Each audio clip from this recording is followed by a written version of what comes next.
Hello दोस्तों, आज हमारे साथ है सैयद एजाज अली बाबू।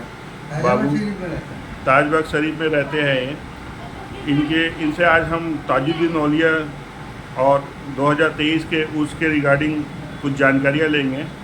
तो सैयद साहब, आज ये कौन सा साला उर्स चल रहा है? ये शहंशाह अख्तर खलील मोहम्मद बाबा ताजुद्दीन का 101वां उर्स है, 101।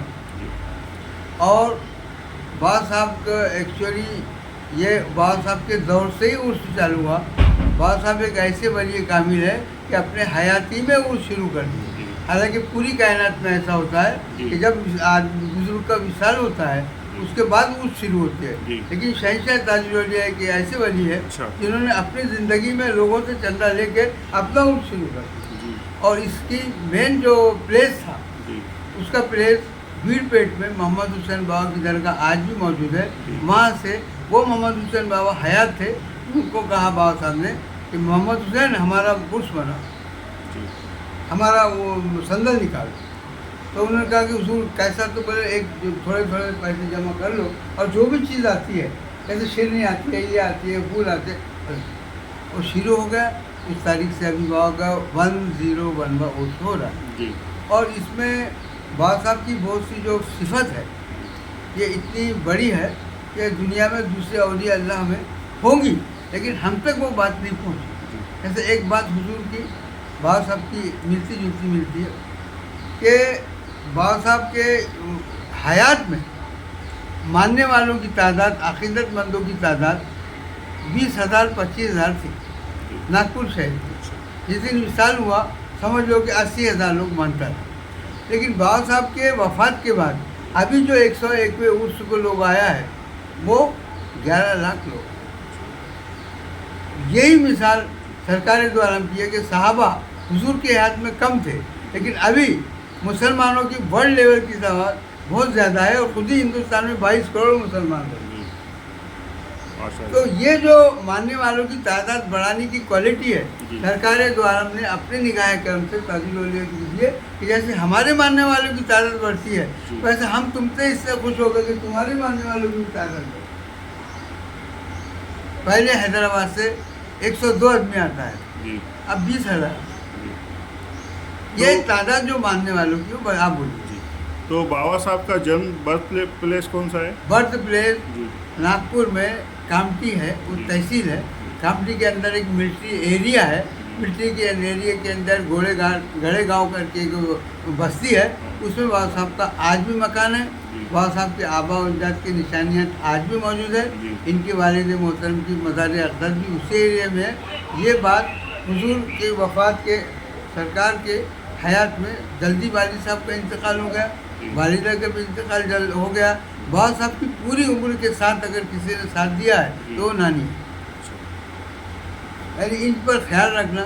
और नानी चूँकि इस्लाम में देखिए कि नानी का कलेजा जितना रहमदिल होता है, ना खाला का होता ना मुमानी का होता। तो बाबा को बोले बेटा, फिर बाबा साहब को उन्होंने स्कूल में डाला। और जो अभी शाही ख़ानदान के बुजुर्ग कामटी में आराम फरमा रहे हैं अब्दुल्ला साहब, वो मुदर्रिस थे, वो मदरसा पढ़ाते थे। जब बाबा साहब कांटी में घोड़े घर में पैदा हो गए तो उनके नानी जान ने बाबा साहब को कामटी में इस बुजुर्ग के पास लाया जिनका नाम अब्दुल रशाद नौशाही है। इन्होंने बाबा साहब को नज़र डाल के देखे और उनके बुजुर्गों से कहा, बाबा साहब के जो साथ में आए थे उनसे कहा कि अम्मा ये तुमने किसको लाए हैं, ये तो अज़ल से पढ़कर आए बात है। तो फिर वो खामोश रहने बोले हुजूर आपको थोड़ा सा बोले। तो बाबा साहब ने कुछ दिन वहाँ पर नॉमिनल जिसको इंग्लिश में बोलते हैं वो वहाँ थोड़ा सा पढ़े और उसके बाद भी बाबा साहब बड़े हो गए, 7वीं 8वीं पढ़ लिए उर्दू में। उसके बाद वो मिलिट्री में इनके दादा भी थे। इनके ओरिजिनल दादा मद्रास के रहने वाले, कोलार ज़िले के रहने वाले। दादा मिलिट्री में ट्रांसफ़र होते होते हैदराबाद होते होते सीधा नागपुर आए। दादा के बाद में वालिद पढ़े हुए, उन्होंने भी मिलिट्री की नौकरी की। उसके बाद में ये भी जब 18 साल के में शहंशाह ताजुद्दीन लिया तो इन्हों को भी अपॉइंटमेंट इन आर्मी। उसके बाद जब ये 18 साल के हो गए तो उस ज़माने में ऐसा था कि जो भी नया रंगरूट आता था, नया सोल्जर आता था, उसको ट्रेनिंग के लिए सागर भेजा जाता। बाबा साहब 2.5 पौने 3 साल के लिए सागर भेजे गए। सागर में अभी भी एक दाऊद मक्की का मज़ार है। जब इनको अपनी ड्यूटी करने के बाद, अपनी एक्सरसाइज करने के बाद, अपने सोल्जर बनने के काम से फारिग होने के बाद जो टाइम मिलता था, वो टाइम दाऊद मक्की के मज़ार अक़दस में उन्होंने बताया। और वहाँ ये नमाज़ पढ़ते गए, नमाज़ पढ़ते गए, नमाज़ पढ़ते गए। एक दिन ऐसा हुआ कि खुदा खुश हो गया और इनको विलायत मिली। सुभान अल्लाह। उसके बाद जैसी मिलाद मिल गई, चूँकि ये ऑर्डनरी सोल्जर की हैसियत से गए थे तो पूरे होश और आवाज़ बाकी थे। लेकिन जब खुदा की मेहरबानी हो गई तो बॉडी के अंदर चेंज आ गया, ज़ुबान में चेंज आ गया, एक्टिविटीज़ में चेंज आ गया। तो वो और अंग्रेज़ का पीरियड था, तो अंग्रेज़ उनको पहचान नहीं सका कि इनको विलायत मिल गई, ये अल्लाह वाले बन गए। तो उसने सीधा कामटी में नानी को फ़ोन किया, मामू को फ़ोन किया। और अब्दुलरहमान नाना के मामू का नाम है, उनकी मज़ार अक़दस ताजाबाद के कब्रिस्तान में है, मामू की, और मुमानी की भी है। नानी की उस साइड को, जो मैंने अभी कामटी का मिलिट्री एरिया आपको बताया। उसके बाद में फिर मामू ने बोले कि आप कैसा किए जाए, ताजुल अली ऐसा कैसे बदल गए।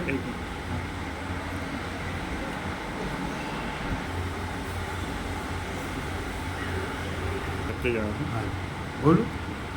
विलायत की निशानी थी कि जो ऑर्डनरी आदमी जो होश रहता है, उसका ज़ाहिरी होश ख़त्म हो जाता है। जैसा वक्त पे जो खाना ऑर्डनरी आदमी करता है, औलिया अल्लाह को इसकी फिक्र ही नहीं। ऑर्डनरी आदमी जो वली नहीं है, वो बराबर ड्रेस सही रंग का पहनता है, औलिया अल्लाह को इससे कोई लेना नहीं। तुम जो अपने मेहमानों की खातिर तवाज़ुन जिस अंदाज से होश में करते हो, औलिया अल्लाह के सामने अगर बादशाह भी आए तो देखते नहीं उसकी तरफ के कौन है। क्योंकि जिसको अल्लाह मिल गया है उसका पब्लिक से रब्ता ज़ाहिरी तौर से ख़त्म हो जाता है, और अल्लाह ताला उसको लोगों की हाजत रवाई की पावर देता है। इसलिए तुमने देखे होगा किसी भी मज़ार पर लोग जाते हैं कि बाबा हमारी बड़ी बहू को औलाद नहीं है, नवाजी है, तो आप देखोगे दूसरे साल औलाद हो जाए। अल्लाह की जानिब से बशर को ताकत, ऐसी ताकत, ऐसी दुआ की ताकत दी जाती है कि तुम जो बोलो वो हम कर देंगे। ताकत अल्लाह ही की है, लेकिन वो बंदे के ज़रिए होता है। एक बच्चा दुनिया में पैदा होता है, बोला जाता है कि उसको खुदा ने पैदा किया, लेकिन माँ बाप अगर नहीं मिले तो पैदा नहीं होता। हाँ, तो खुदा ने ऐसा निज़ाम बनाया है कि पूरी खुदा ही सब कुछ है, लेकिन उसने बंदों के हाथ में ऐसे कुछ काम दिया है कि हम अंदर से करेंगे, तुम ज़ाहिरी में कर। एक बेवा की शादी नहीं हो रही है, बाजू का रईस बोलता है कि 20,000 ले जाओ और बेवा कर शादी कर ले, तो इसके मायने कि वो आदमी ने नहीं किया शादी, खुदा ने उसको ज़रिया बना के उसकी बेटी की शादी कर रहा। एक ज़रिया ऐसा, माँ बाप बगैर बशर हम अगर वालिदैन हम एक जगह ना मिले, औलाद हो ही नहीं। और वो जो कुरान में है कि हमने मूसा ईसा अलैहिस्सलाम की वालिदा को बगैर बाप के औलाद दी, वो एक ही बात है, उसके बाद कभी नहीं हुआ है। कुरान की जो बात है कि हम बगैर बाप के भी औलाद दे सकते हैं, उसकी मिसाल क़यामत तक एक ही नबी है, उसके बाद किसी बशर के साथ वैसा व्यवहार नहीं हो। सबको बोला गया कि शादी करना पड़ेगी, शादी के अक़साम बताए गए, हम बसरी का तरीक़ा बताया गया, उसके बाद हम अंदर से मदद करके साहिब औलाद बना दी। तो सैयद साहब फिर वहाँ जब सागर में तो यहाँ से उनका बाबा साहब के बारे में आगे बोलता हूँ मैं कि उनके जो नानी मोहतरमा थी, उन्होंने फिर वहाँ से टैक्सी किया। टैक्सी करने के बाद वो लोग सागर पहुँचे। सागर पहुँचने के बाद बाबा साहब जो थे वो सागर की गलियों में घूम रहे। तो अब नानी चूँकि बहुत रहमदिल तबका होता है, तो नानी ने बाबा के करीब जाके रोड पे बोली कि अरे ताजुद्दीन, तुम तो बहुत अच्छे से ऐसा क्यों कर रहे हो। ये नानी की लैंग्वेज है ना। तो बाबा साहब ने बोले कि कुछ बोले नहीं, खामोश रहे। अब उनके सामने पत्थर वगैरह खाना शुरू किए और कहा कि ये ग़िज़ा है। तो इलाज की ये पहचान है कि वली पत्थर को भी हज़म कर जाता है ना। इस तरह से फिर उन्होंने देखा कि यहाँ बहुत टाइम हो, यानी जैसा लोग भीड़ लग रही है इनकी इसकी, तो उन्होंने टैक्सी में बाबा साहब को कामटी शरीफ अपने मकान पर लाए। और लाने के बाद में कई जानतों से, कई जिन उतारने वालों से उनको इलाज करवाए, क्योंकि नानी है ना, वो अभी समझी नहीं है, वो तो नवासी की मोहब्बत में गिरफ्तार है समझ में। तो जो लोग जिन उतारते उनको लाई, और 10-15 जिन उतारने वालों ने आखिरी में ये साफ ऐलान कर दिए कि ये हमारे बस का काम नहीं।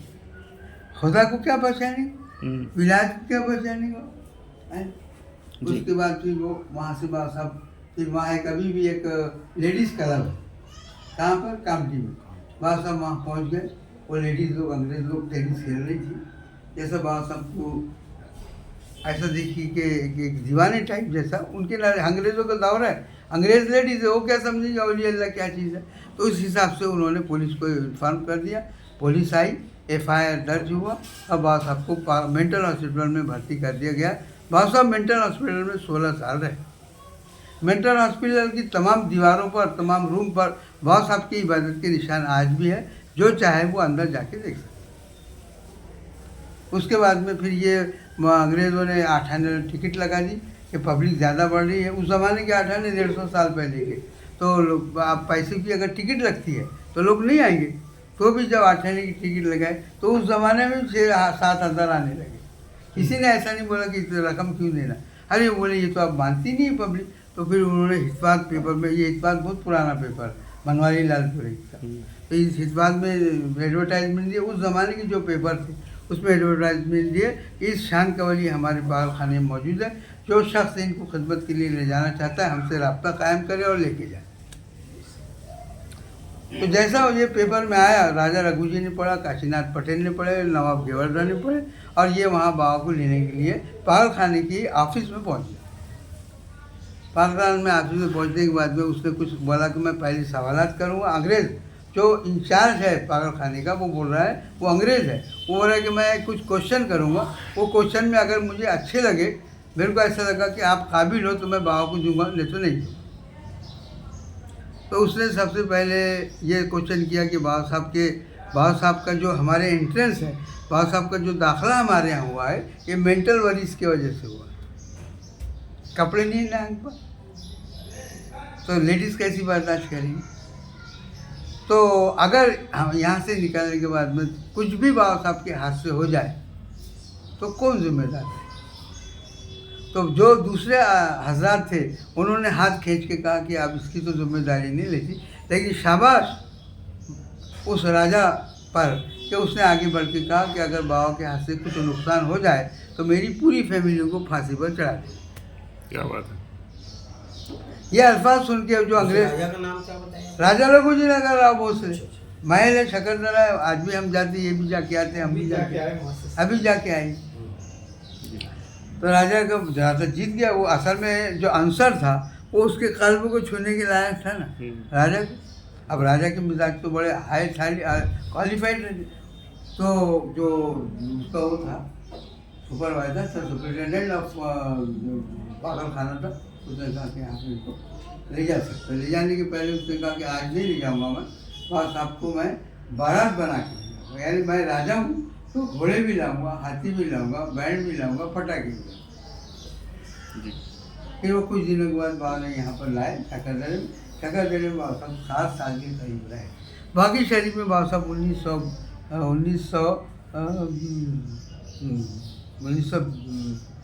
1908 से 1920 तक रहे बाकी शरीफ। इसके बाद यहाँ तशरीफ लाए शकरदरे में बाबा साहब टोटल तकरीबन 7 साल रहे।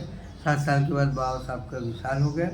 विशाल के पहले राजा को बुला के कहा बाबा साहब ने कि देखो अब बहुत करीब है कि हम इस दुनिया को छोड़ देंगे, तो लेकिन तुमको हम कुछ इंस्ट्रक्शन करके जाते हैं, कुछ हिदायत दे के जाते हैं। तो राजा चूँकि सेवा किया हुआ था, बाबा साहब की तमाम जो ज़ाहरी ज़रूरत ज़िंदगी है उसमें अपना हिस्सा ले चुका था, तो उसके बिना पर वो ये सोच रहा था कि बाबा साहब का अगर विशाल हुआ तो मैं अपने महल के एरिया से उनकी लाश मुबारक को नहीं ले जाए।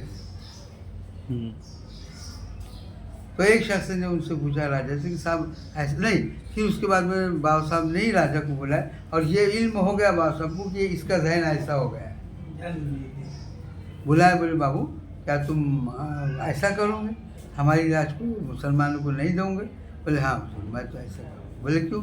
तो उसने ये कहा कि हुजूर जो बग्गी थी इसके ऊपर वो कोचवान जो था हीरा लाल, इसका पेमेंट किसने किया? जो पहलवान थे गुलाम नबी जो वहाँ से आए थे लाहौर से, इनका पेमेंट किसने किया? घोड़े की पूरी चारे का इंतजाम किसने किया? अब खाली मुसलमान लाश लेने आए कि खिदमत के टाइम कहाँ थे तुम? तो वहाँ ने कहा ठीक है तेरी बात, लेकिन हम अगर तेरे को कोई इनाम दे तो तू छोड़ देगा? बोले हाँ, बोले बोले आप क्या इनाम दे रहे? तो बाबा ने फरमाया किताबों में, बाबा ने फरमाया कि हमारा जो बिस्तर तेरे यहाँ 7 साल तक था, ये क़यामत तक तेरे ही घर में रहे और इससे फैज़ जारी रहेगा। तो अभी जुमेरात के दिन जितने लोग यहाँ नहीं आते उससे ज़्यादा लोग वहाँ आते, बिस्तर है और गारंटी है कि हम यहाँ आए। बिस्तर है। हाँ, तो अभी मैं भी खुद जाता हूँ, बिस्तर को हाथ लगाता हूँ और जो भी दिल के आदमी के बाद दुआ करना कि मैं कि ऐसा है, जो भी मसाइल जहन में हो उस किस्म की बोल के मैं अपने ज़्यादा गैर मुस्लिम लोग मानते हैं बाबा साहब को और बहुत ही अक़ीदा से माना जा रहा है। यहाँ भी मानते हैं, वहाँ भी यहाँ भी हमारे हिंदू भाई आते हैं, वहाँ भी हमारे हिंदू भाई आते हैं, लेकिन बाबा के मानने में किसी के पास मज़हब व मिल्लत की तफरीक नहीं। कोई ऐसा बोल के बाबा से अलग नहीं हटता कि तो मुस्लिम है, इनको क्या पूछा जाए या क्या इनकी कदम पूछी थी। बाबा के बारे में बोला जाता है कि ये हसनी हुसैनी दोनों हैं। बाकी बात है, बाबा ने फरमाया कि मैं इमाम अस्करी का पोता हूँ। अच्छा, बाबा ने खुद फरमाया। इमाम जाफ़र के बाद जो है इमाम अस्करी, हुजूर से लोगों को दिल में सवाल हुआ कि किस ख़ानदान की औलिया अल्लाह है, तो बाबा ने सब कुछ समझ लिए होंगे। उसका जवाब ये दिया कि मैं इमाम अस्करी का पोता। अब जब इमाम अस्करी का पोता है तो वो तो हुसैन अलैहिस्सलाम की औलादों से सिलसिला चला है।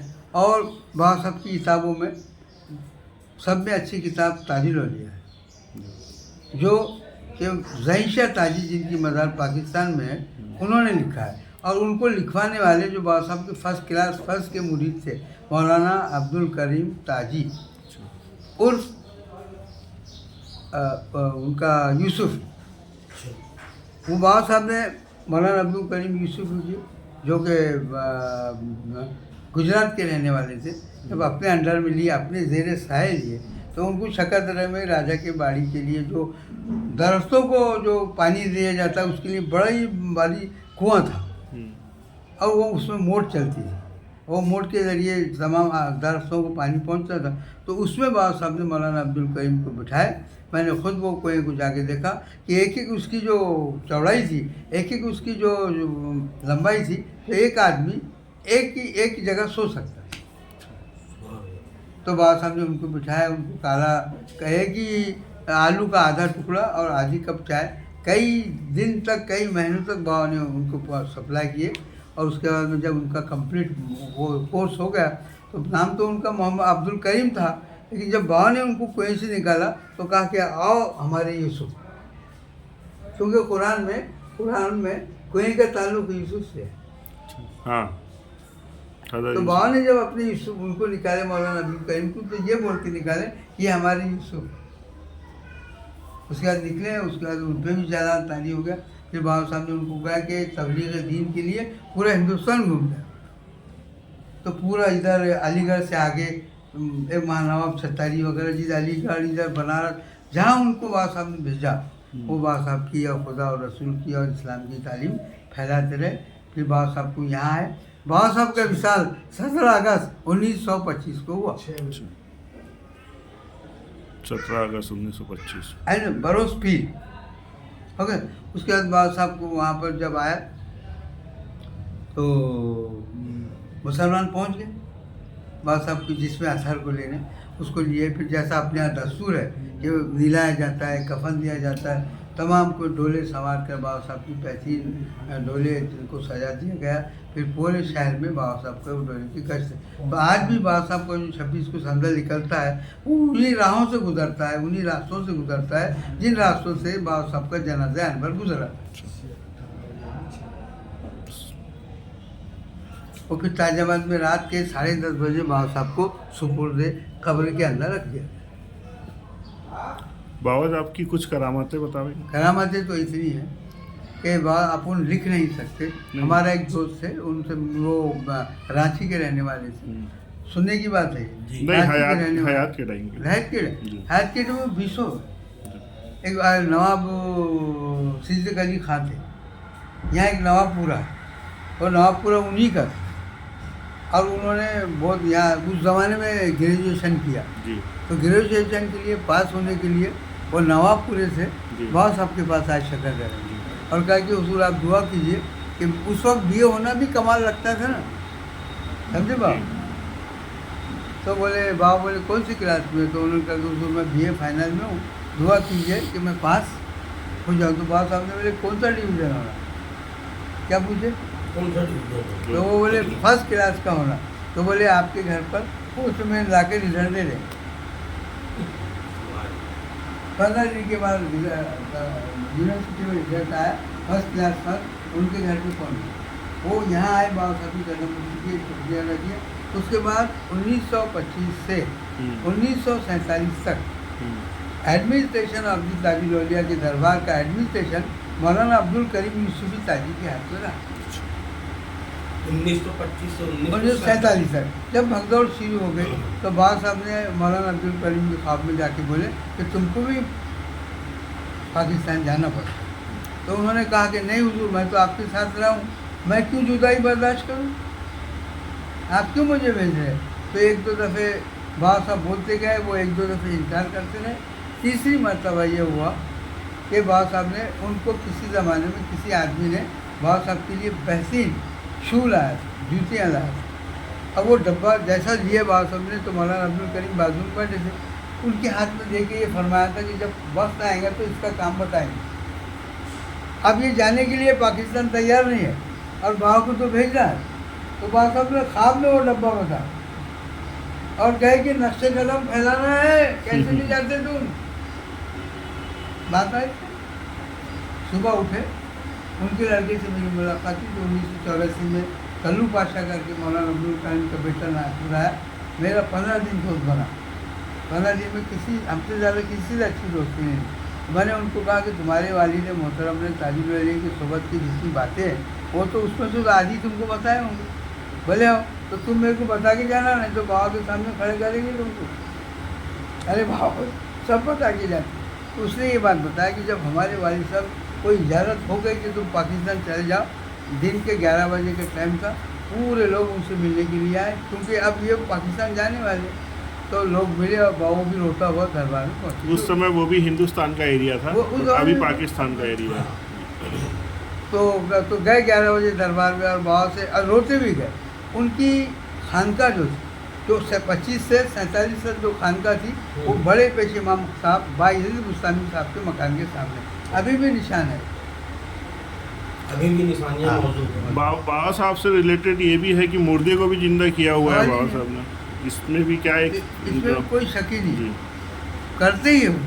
और मैं एक बात बोलूँ कि हदीस शरीफ में ये बात आई कि जिससे हम खुश होते हैं उसके हम हाथ बन जाते हैं, खुदा बोल रहा है, उसके हम आँख बन जाते हैं, उसके हम हर चीज़ हम। तो जब तुम खुदा ही है, मेरा हाथ खुदा का हाथ बन जाए, मेरा पैर खुदा का पैर बन जाए, तो मैं इस पैर से अगर मुर्दे को ठोकर मारूँ तो जिंदा होना पक्का। इसका मतलब अनल हक वाली बात सही है, बिल्कुल सही। और फिर दूसरी एक बात है कि तुम्हारी जो तालीम है मुसलमानों की, तुम्हारी तालीम ज़ाहिरी तौर से समझ लो कि एम तक है ना। और ये बुज़ारदीन के छोटे से छोटे वली वो टिबल एम किया हुआ है, तुम्हारे क्या समझ में आएगा वो? इसलिए अच्छाई इसमें है कि इनसे करम मांगा जाए, इनसे दुआ मांगी जाए, है समझ। ये जो उनकी पहचानने के लिए गहराइयाँ जो खोद रहे हो, तुम नहीं पहुँच सकोगे, तुम्हारा रास्ता अलग है, उनका रास्ता है। और अनल हक के ऊपर फतवा जो लगा है उनका रास्ता अलग है, हाँ, लगाने वालों वो का, तुम्हारे समझ में नहीं और आएगी, कहने वालों का अलग है। तुम्हारी बात ही समझ में। बाबा साहब की बहुत से सवाल थे, बाबा साहब के अखबार ज़रीन है कि हम 1.25 लाख वली बनाए। क्या बोले? 1.25 लाख एक वली बनाने को 20 साल लगते। ये क्या बोल रहे हैं?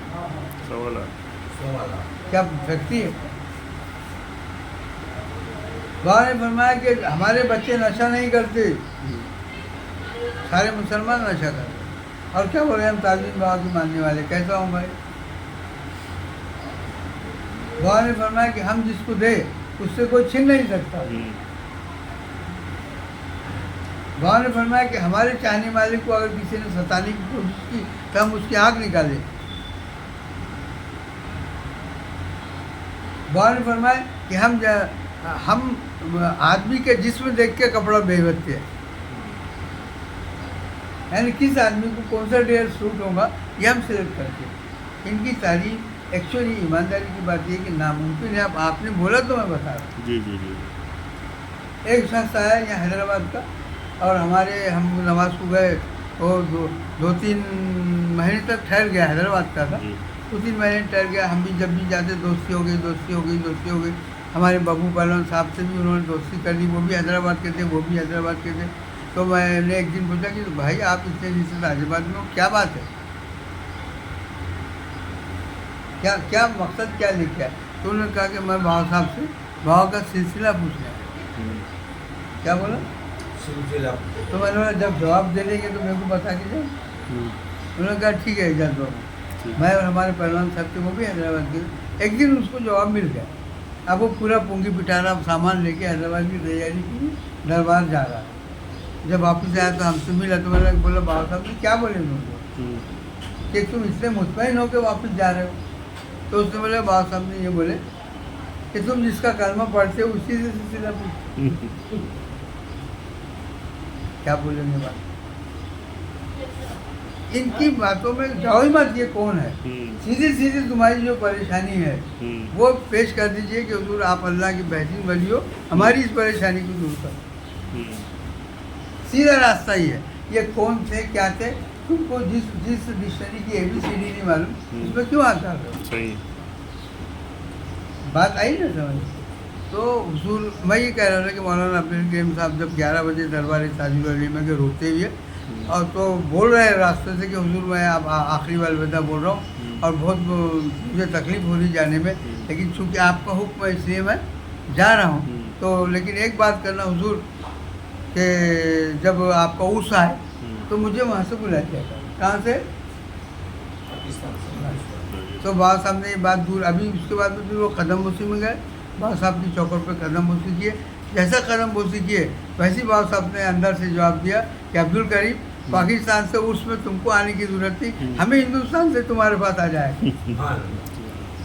दुनिया में कोई नहीं बताएगा। तो पहले रोते हुए गए, उसके बाद जो हंसते हुए घर तक वापस आए तो लोगों ने पूछा कि हुजूर पहले तो आप रो रहे थे, अब हंस क्यों रहे? तो ये फार्मूला बयान किया।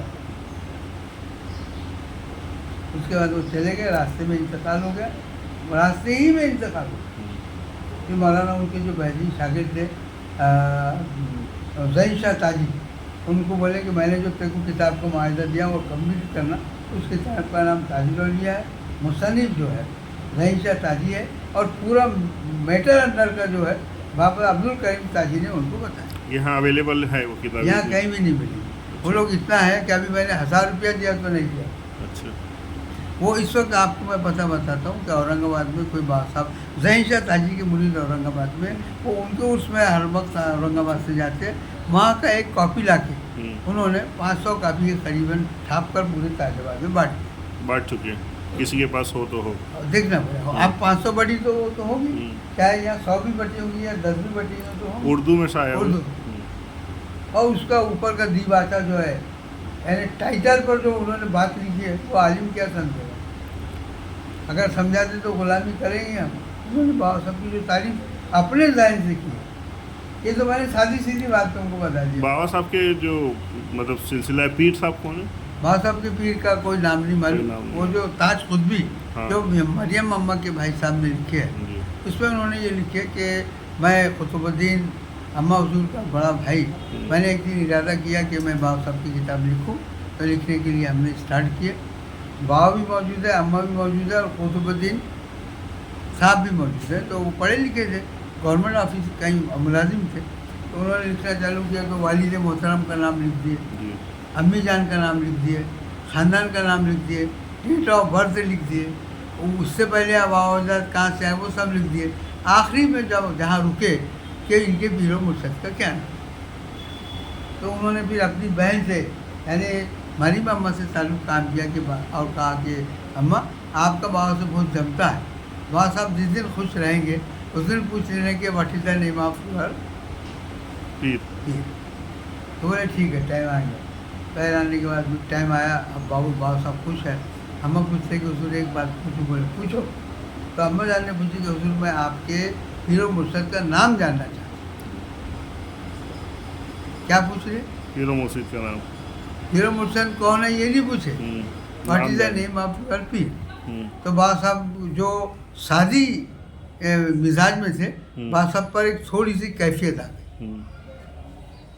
अब साहब ने कैफियत में बोली ये बात कि मरियम, मैं तुम्हारे हक में जैसा हूँ वैसी सरकार दो आलम मेरे हक में। सुभान अल्लाह। सरकार दो आलम मेरे हक में। हाँ, ये ताज कुतबी में लिखा हुआ है। ताज कुतबी के मुसन्निफ का नाम कुतुबुद्दीन है। वो मरियम अम्मा के सबसे बड़े भाई है। ओके, तो मरियम अम्मा ने फिर दोबारा अदब से पूछा कि हुजूर मैं नाम पूछ रही हूँ। फिर बाबा ने यही जवाब दिया कि मरियम हम तुम्हारे हक में जैसे है वैसे हमारे हक में। क्या 3 दफ़े पूछे, बाबा ने तीनों मरतबा ये जवाब दिए। जब देखे बाबा ने कि मरियम की बात मेरी बात मरियम अम्मा जान की समझ में नहीं आई, तो थोड़ा तेज़ होकर ये लफ्ज़ बोले मरियम अम्मा को कि क्यों दिमाग चुरा रही है। यानी जो बात समझ में आ रही है उसको भी बोल रही कि समझ में नहीं आ रही। तो वो बाबा के जलाल को लड़के अम्मा जान खामोश। ये ताज कुतबी में लिखा हुआ है। और इस वक्त वो मौलाना सिद्दीक अली जो गए पाकिस्तान 47 में, तो वहाँ जाके जीना वहाँ का सुपरवाइज़र बन गया। तो जीना ने बोला कि मुझे एक पीए की ज़रूरत है। सब बच्चों 200-300 बच्चों की इंटरव्यू ली। जैसा इंटरव्यू लिए तो नवाब सिद्दीक अली खान को उसने अपने पीए पन के लिए सिलेक्ट किया। अच्छा। अब जीना का पीए कितना छोटा आदमी होगा कि बड़ा आदमी? बड़ा आदमी होगा। और वो बाबा ने उसको जो ग्रेजुएशन कराए थे वहाँ की दुआ शामिल आती है। तो पाकिस्तान में तो कई क्वालिफाइड बच्चे होंगे। ये हिंदुस्तान का बच्चा कैसा जीना का पीए बना? इसका मतलब है कि जिनकी तेरे साहे वो पले और उनकी दुआएं जो ले गए उसका वो करिश्मा था कि वो पीए 2 जीना। मोहम्मद अली जिन्ना बात है। तो इसलिए फिर उन्होंने सिद्दीक अली खान ने वहाँ जाकर एक किताब लिखी बाबा साहब का। यहाँ वो 10-15 साल बाबा साहब के साथ रहे या उससे कम रहे, तो उसमें एक किताब लिखी वहाँ जाके। अब वो जो पीए 2 जीना है उसको कितनी सहूलतें होंगी? सारी दुनिया की सहूलतें। तो उन्होंने एक किताब लिखी है जिसका नाम है बेतेग सिपाही। बेते सिपाही। क्या नाम है? बेते सिपाही। इसका मतलब है कि बाबा के हाथ में कोई तलवार नहीं थी, लेकिन सब लोग गिरविदा हो गए। यानी मैदान तो बाबा ने फतह किया, हाथ में तलवार लेके नहीं किया, खाली नजर से दिया है तो गुलाम बन गया। तो किताब का नाम क्या है? ये अच्छा नाम है। सागर में जब बाबा को विलायत मिली तो वहाँ पर भी किसी दरगाह में बैठते थे बाबा। दरगाह मौजूद थी। अब अभी भी मैं जो चंद महीने पहले जाके आया हूँ, जिंदगी में पहली बार गया, तो वहाँ पर बाबा साहब की इबादत की जो प्लेस थी, जो जगह थी, उसको घेर लिया गया है। अच्छा। संगमरमर लगा दिया गया और ऊपर में ताजुल औलिया लिखा हुआ।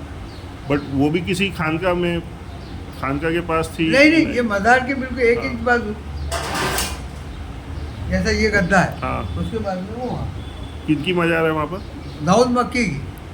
वो दाऊद मक्की के, मक्की मतलब जैसा किसी को बोले कि भाई सुभान रायपुरी, तो क्या मतलब होता है इसका? रायपुर के। तो इनके नाम के आगे मक्की लगा हुआ है। कहाँ के होंगे?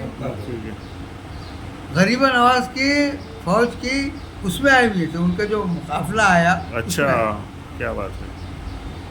जब भी तो मक्की लिख रहे हैं ना, भारत वाला कैसा मक्की लिख, पर गरीब नवाज मक्की नहीं लिखते। वो नहीं लिखते, इनके नाम भी आगे दाऊद मक्की। अच्छा, ये मक्की के मक्का आने लगे।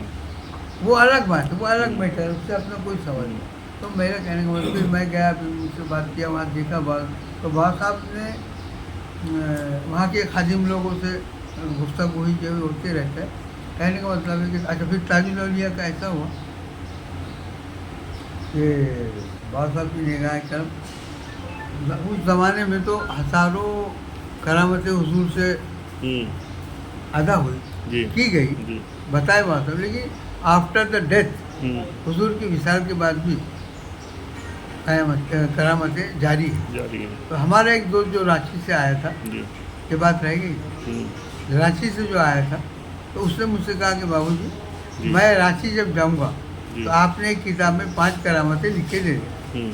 मैंने कहा इतवार के दिन मैं आता हूँ, मेरे को छुट्टी रहती है, तुम अपने रूम में रहना और वो किताब और पेंसिल मैं ला के दे दूँगा, उसको ले लेना। मैंने उनको किताब और पेंसिल ला के दिया और इतवार का दिन फिक्स हो गया कि मैं आके लिख दूंगा। बस दूसरे दिन इतवार आया, तीसरे दिन इतवार आया, मैं जब गया तो वो अपने रूम में रोता बैठा। जी, क्या बैठे थे? रोते हुए। मैंने कहा भैया बाबा की करामतें लिखने आया मैं, तू क्यों रो रहा? तो उसने कहा कि रात को बाबा ने अपने किताब में से जो पेंसिल नहीं रखी थी वो लेके चले बाबा ने और कहे कि अरे भैया नादान बच्चे, तू जब तक हयात है और वो बाबू भी जब तक हयात है तो लिखेंगे, और मेरी करम फरमाई, मेरी लोगों के लिए करामतें क़यामत तक चलेंगी, तो लिखने आएगा क्या? सही है। और एक अच्छा जुमला बाबा साहब ने बोले कि हमारा हर मानने वाला एक किताब है, हार मानने वाले को। तुम जिससे भी बाबा की बात सुनो वो अपनी पूरी दास्तान बयान कर। बहुत सी बातें हैं, मैं 3 दिन भी बाबा पर बोलूँ नहीं। तो ख़त्म नहीं होगा। अब इतना ही मैं अल्लाह से माफ़ी मांगता हूँ, बोलने में कुछ गलत हो सरकारी द्वारा से। बाबा हुजूर से भी दिल की गहराई से माफ़ी मांगता हूँ कि हुजूर बोलने में अल्फाज की तरकीब में अगर कोई गलती हो गई तो हम भी आपसे माफ़ी मांगते हैं, हम आपके बच्चे, हमें माफ़ कीजिए। और आने वालों पर, बैठने वालों पर, सुनने वालों पर बेहतरीन निगाह करें। आमीन। तो जैसा कि आपने देखा और सुना, हज़रत ने बाबा के बारे में कुछ बातें बताई, और ये जो सारी बातें थी ये आपको